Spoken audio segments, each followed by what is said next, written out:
Sarah Palin decided to weigh in on the president's response to Egypt in an interview with the Christian Broadcasting Network that airs tonight. And she's stealing a page from Hillary Clinton's 2008 campaign book.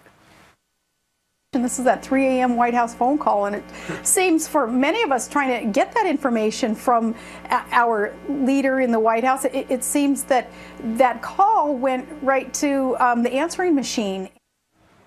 So what do you think about that comment? Our Washington insiders are here to weigh in now. Former presidential writer for George W. Bush, Ned Ryun, and former deputy finance director for the Democratic National Committee, David Mercer. Good morning, gentlemen.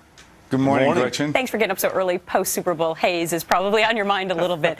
Ned, let me start with you, because you were in the business of writing speeches and advising presidential candidates and presidents. Would you have advised Sarah Palin to delve into the political side of the Egypt crisis? You know, one of the things that I would have done with Sarah is, you know, I think one of the things that she's not displaying is a deep grasp of policy. I think that it was a good soundbite, but there was no real substance to it. And I think when I talk with people around the country, with American Majority, then we train Tea Party leaders, they like her. They like Sarah Palin. But they're starting to ask, is she going to show any depth and substance to any of her policy stances? And I think part of what she did the other night was just a cheap political swipe, and she could have shown more depth to some policy stances. David, do you agree with that? Yes, I do very much agree with it. Look, that soundbite is like any other commercial break that has a, good 30-second bite, but, offers little to the lessons and the unfolding drama that's going on before us, or that we might even watch on TV. And, again, this is more about Sarah Palin than it is about the freedoms being sought in Egypt, in the realization of democracy, and that will coming to be manifested, going forward through a peaceful transition to a new governance in Egypt. And she did nothing to contribute to that dialogue. Yeah, it's interesting because most politicians decided to stay out of it. I think Mike Huckabee also weighed in, Sarah Palin, but Republicans, for the most part, have not said a lot. I want to get your thoughts as well on Sarah Palin and her thoughts on what's going to happen down the road for the mainstream media. Listen to this.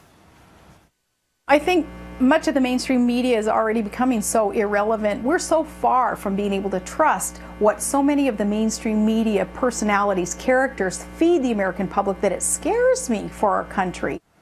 Ned? I think that she does make some good points.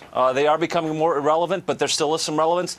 I think one of the reasons that Sarah has a little trouble maybe with the mainstream media is, again, this lack of depth and breadth of knowledge on policy issues. And I think if she's going to run for president, here's the thing that I would say. She's a fantastic cheerleader for the movement. But if you're going to move from cheerleader to quarterback, from personality to president, she's going to really have to put on display some depth of knowledge of these issues. And if she can do that, I think that might help her a little bit with the mainstream media. Have they always been fair to her? Absolutely not. Right. Will they give her a bit more credibility? Yes. David, any way to get back in good with the mainstream media, or is Sarah Palin right that they're kind of a dying breed?